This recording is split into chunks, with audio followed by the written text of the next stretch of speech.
வணக்கம் மக்களே, welcome to story drops. நான் உங்கள் யாஜு. இன்னைக்கு நம்ம ஸ்டோரி டிராப் சேனலில் கருத்தொடர் கதையோட பார்ட் 6 வீடியோ தான் பார்க்க போகிறோம். ஆல்ரெடி நம்ம சேனலில் இதுக்கு முன்னாடி 5 வீடியோ கருவோடது அப்லோட் பண்ணியிருக்கோம். அந்த வீடியோ பார்க்காதவங்க கீழே டிஸ்கிரிப்ஷனில் லிங்க் இருக்குது, அதை பார்த்துட்டு அதுக்கப்புறமா இந்த வீடியோவை பாருங்கள். அப்போ தான் இந்த கதையை உங்களால் முழுமையாக புரிஞ்சுக்க முடியும். வாங்க இப்போ கதைக்குள்ளே போகலாம்.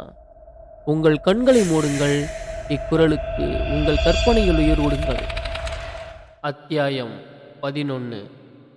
10 வருடத்திற்கு முன் மயானபுர கிராமம்.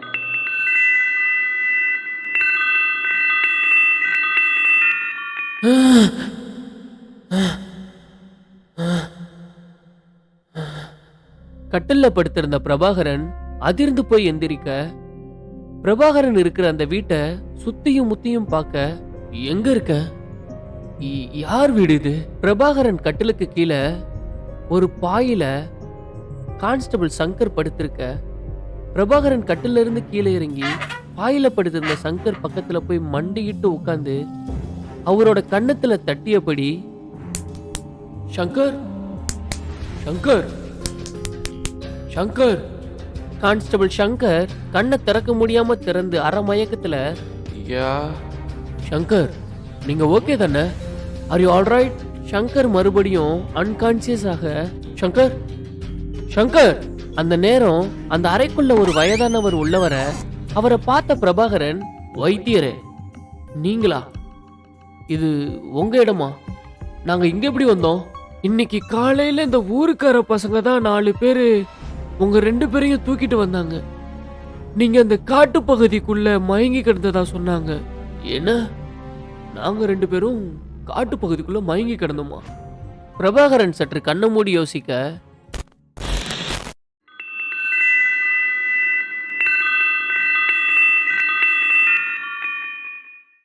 நாங்க 2 பேரும் மட்டும்தான் மயங்கி இருந்தோமா? ஆமா சார், அப்படி சொல்லிதான் உங்க 2 பேரை மட்டும் தூக்கிட்டு வந்தாங்க. பிரபாகரன் கான்ஸ்டபிள் சங்கரை மறுபடியும் எழுப்புறாரு. சங்கர், சங்கர் கொஞ்சம் முழிச்சுக்க முயற்சி பண்ணுங்க சங்கர். கான்ஸ்டபிள் மெதுவா கண்ணை திறக்க, ஐயா. சங்கர், நேற்று நைட்டு நம்ம காட்டுக்குள்ள ஒரு பொண்ணை பார்த்தோம் தானே? ஐயா, ஐயா எனக்கு எதுவும் ஞாபகம் இல்லைங்களையா. சங்கர் கொஞ்ச நாளா யோசித்து பாருங்க. சற்று யோசித்து பார்த்த சங்கர், இல்லைங்கய்யா, எனக்கு சுத்தமா எந்த ஞாபகமும் இல்லைங்கய்யா. என்ன சங்கர் நீங்க? சரி விடுங்க, நீங்க ரெஸ்ட் எடுங்க, நான் வந்துடுறேன். பிரபாகரன் அந்த வீட்டை விட்டு வேகமா வெளியே வர அதை பார்த்த வைத்தியர் இன்ஸ்பெக்டர் பிரபாகரனை தடுத்து, இன்ஸ்பெக்டர் ஐயா, உங்களுக்கும் ஓய்வு தேவை. உங்க உடல் நலம் சுத்தமா சரியில்லை. இல்ல வைத்தியரே, எனக்கு இப்போ அதுக்கெல்லாம் நேரம் இல்லை. நான் உடனே கிளம்பி ஆகணும். சங்கரை நல்லா பார்த்துக்கோங்க, நான் வரேன்.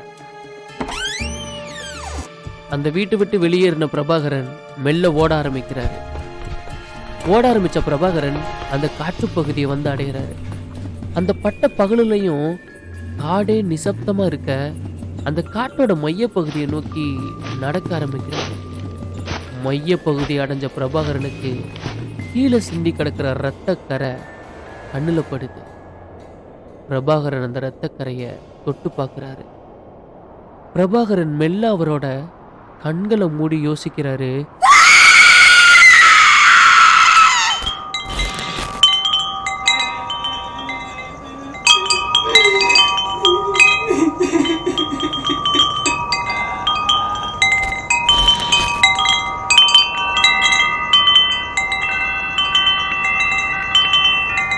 கண்களை திறந்த பிரபாகரனோட முகம் மாறுது.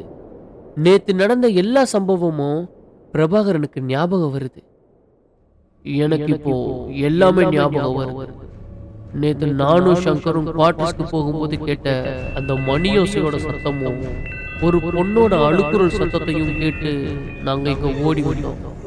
அப்ப சங்கரும் அந்த பொண்ணும் மயங்கி இங்கதான் விழுந்தாங்க. இந்த ரத்தம் அந்த பொண்ணோட காதுலையும் மூக்குலையும் இருந்து வந்த ரத்தமா இருக்கணும், இல்லாட்டி சங்கருக்கு அதுல வந்த ரத்தமா இருக்கணும். அப்போ எனக்கு முன்னாடி இருக்கிற 2 மரமும் தான் வேரோட புடுங்கி எந்த துணையும் இல்லாம அப்படியே காத்துல மிதந்துட்டு இருந்துச்சு. எனக்கு நல்லா ஞாபகம் இருக்கு. ஆனா இங்க எல்லா மரமும் நல்லபடியா தானே இருக்கு. எந்த மரமும் இங்க குறையிற மாதிரி கூட தெரியலையே.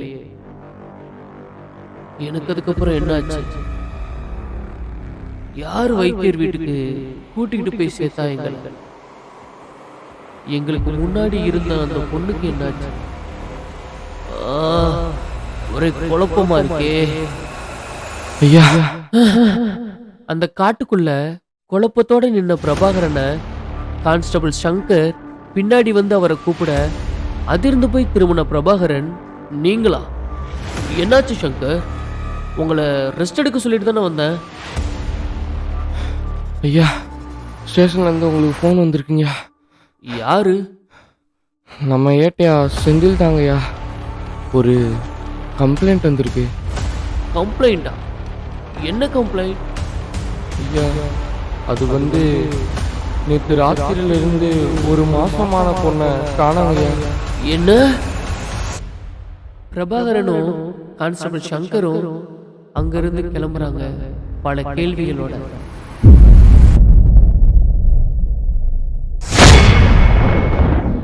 அத்தியாயம் 12. மயானபுர கிராமம் 10 வருடத்திற்கு முன்.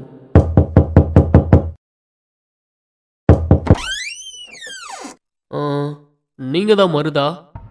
ஆமாங்க சார், உள்ள வாங்க. பிரபாகரனும் கான்ஸ்டபிள் சங்கரும் மருது வீட்டுக்குள்ள போறாங்க. மருது கண்ணு கலங்கினபடி, உட்காருங்க சார். இருக்கட்டும் மருது, சொல்லுங்க, எப்ப இருந்து உங்க ஒய்ஃப் கீதாவை காணோம்? சார், நேத்து ராத்திரில இருந்து தான் சார் காணோம். என்ன? நேத்து ராத்திரியா? பிரபாகரனும் கான்ஸ்டபிள் சங்கரும் ஒருத்தர் பார்த்துக்கிறாங்க.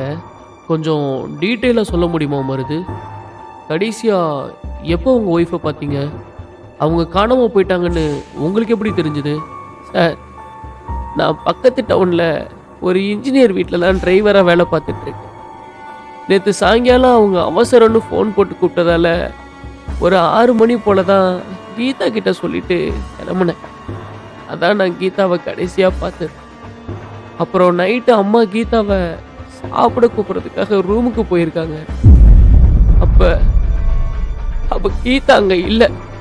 பதறி போன எங்கள் அம்மா வீடு ஃபுல்லாக தேடிட்டு உடனே எனக்கு ஃபோன் அடிச்சிட்டாங்க. நானும் உடனே இங்கே வந்துட்டேன். அப்போது கீதா வீட்டில் இருந்து தான் காணாமல் போயிருக்காங்க, அப்படிதானே? ஆமாம் சார். அந்த நேரம் உங்கள் அம்மாவும் வீட்டில் இருந்திருக்காங்க, ரைட்? அம்மா மட்டும் இல்லை சார், அம்மா, அப்பா, என் தம்பி எல்லாருமே வீட்டில் தான் இருந்தாங்க. என்ன சொல்கிறீங்க மருது? எல்லாரும் வீட்டில் இருக்கும்போதே வீட்டில் இருந்தவங்க மனைவி காணாமல் போயிட்டாங்களா? ஆமாம் சார்.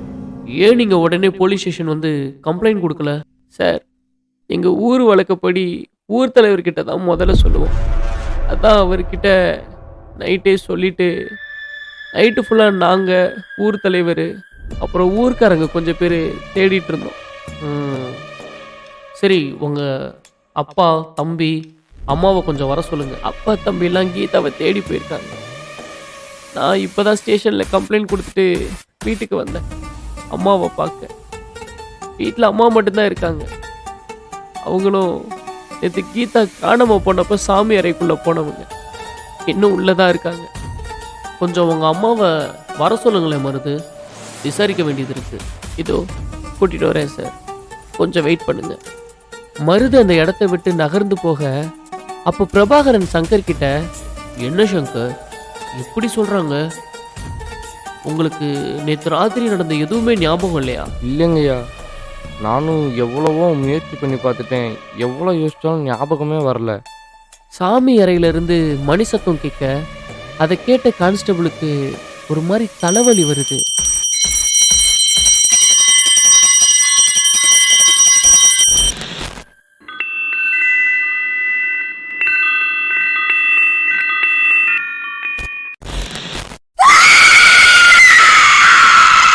கான்ஸ்டபிளுக்கு நேற்று நைட்டு நடந்த எல்லா சம்பவம் ஞாபகம் வருது. ஐயா, ஞாபகம் வந்துருச்சுங்கய்யா. அந்த பொண்ணு தான் கீதாவா இருக்குமாயா? எனக்கும் அப்படிதான் சங்கர் தோணுது.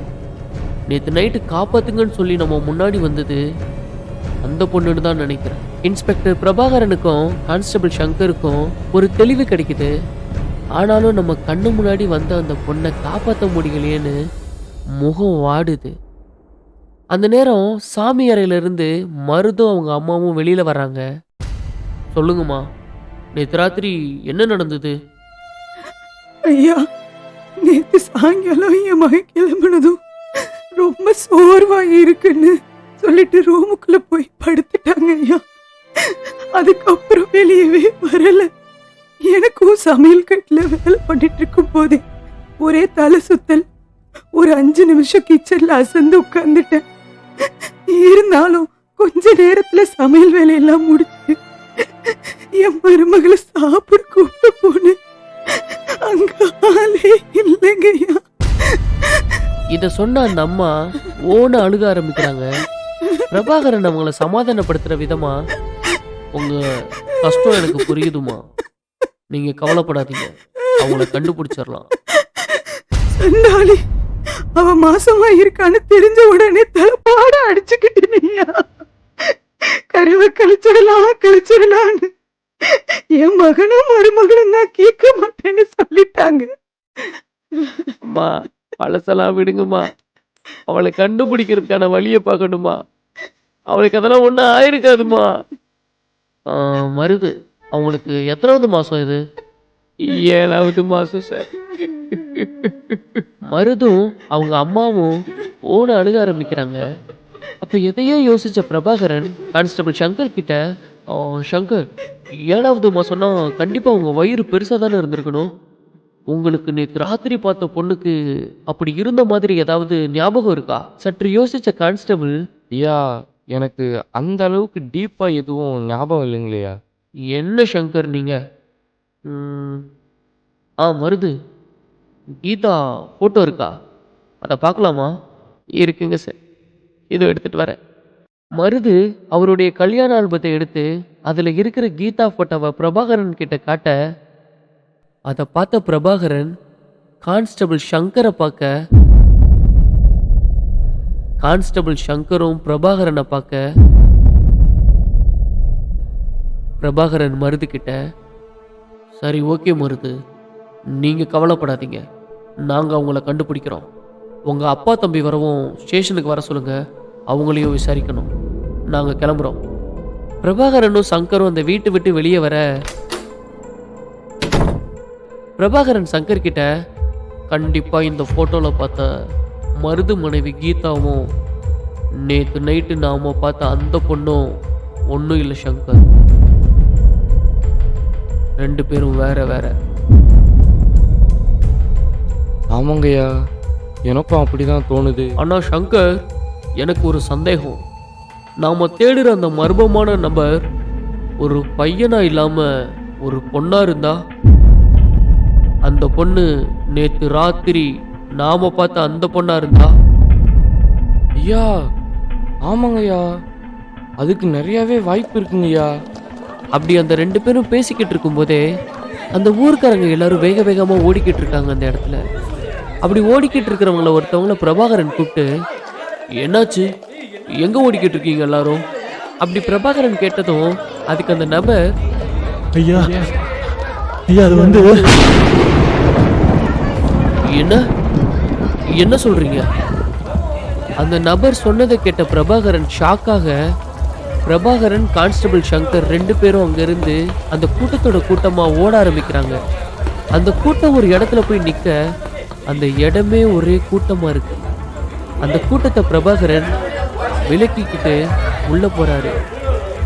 கொஞ்சம் தள்ளுங்க, கொஞ்சம் கொஞ்சம் கொஞ்சம் நகருங்க, தள்ளுங்கம்மா, இல்லைங்க. அந்த கூட்டத்தை விலக்கிக்கிட்டு பிரபாகரனும் கான்ஸ்டபிள் சங்கரும் உள்ள வர, அவங்களுக்கு முன்னாடி இருந்த அந்த கிணத்துக்குள்ள எட்டி பார்க்க, அந்த கிணத்துக்குள்ள ஒரு பொண்ணு செத்து கிடக்குறா. அந்த பொண்ணோட முகத்தை பிரபாகரனும் சங்கரும் உத்து பார்க்க, அவங்க 2 பேரும் ஷாக் ஆகி ஒருத்தர் அதிர்ச்சியோட பார்த்துக்கிறாங்க. அந்த பொண்ணு தான் நேற்று ராத்திரி கான்ஸ்டபிள் சங்கரும் பிரபாகரனும் பார்த்த அந்த பொண்ணு.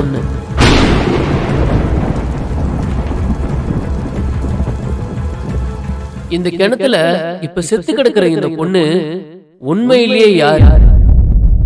மருதோட மனைவி கீதாவுக்கு என்ன ஆச்சு? பிரபாகரன் இந்த மர்மங்கள் எல்லாத்தையும் கண்டுபிடிப்பாரா?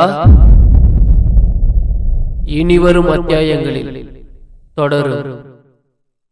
இந்த வீடியோ உங்களுக்கு பிடிச்சிருந்தா லைக் பண்ணுங்க, உங்க ஃப்ரெண்ட்ஸுக்கு ஷேர் பண்ணுங்க, உங்க கருத்துக்களை கீழே இருக்கிற கமெண்ட் பாக்ஸ்ல பின் பண்ணுங்க.